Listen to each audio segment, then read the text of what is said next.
Ayangpalli lambi su akoi JFD na sangsalakpa Manipur ena si tawdana akoi sangsas tawba yaro haiba khongjang sigi saru omoina akoi chathariba pung nipan gi general strike yama somda phawda biro aduga somda haiga biro to pung nipan gi general strike sai sila akoi saruk yaduna laikai gi naha singna su akoi gi haiba lambi thingba madi general strike si khongjang gi sagatchari aduna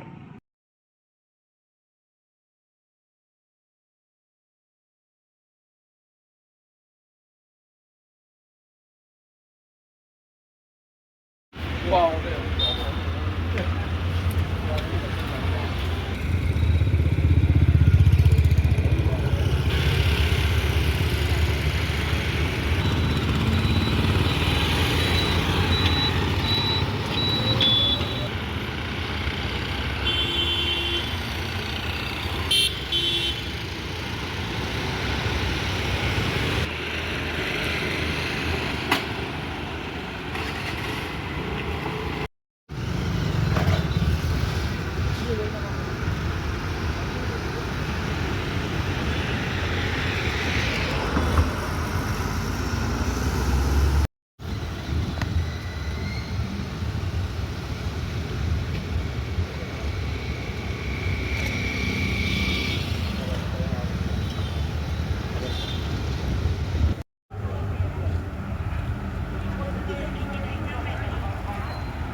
Samak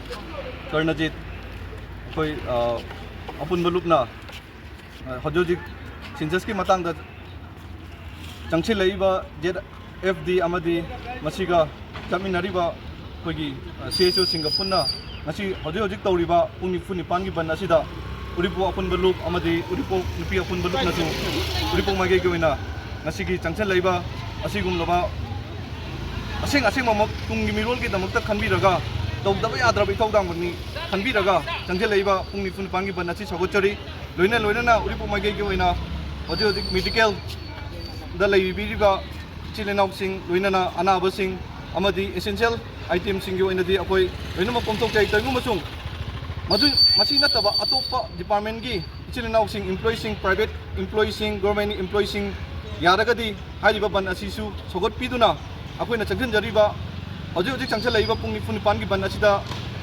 khai puna manuksu sogot piduna ngasigi tungi mirul gi damakta hojik NRC tawdana census tawba yaroi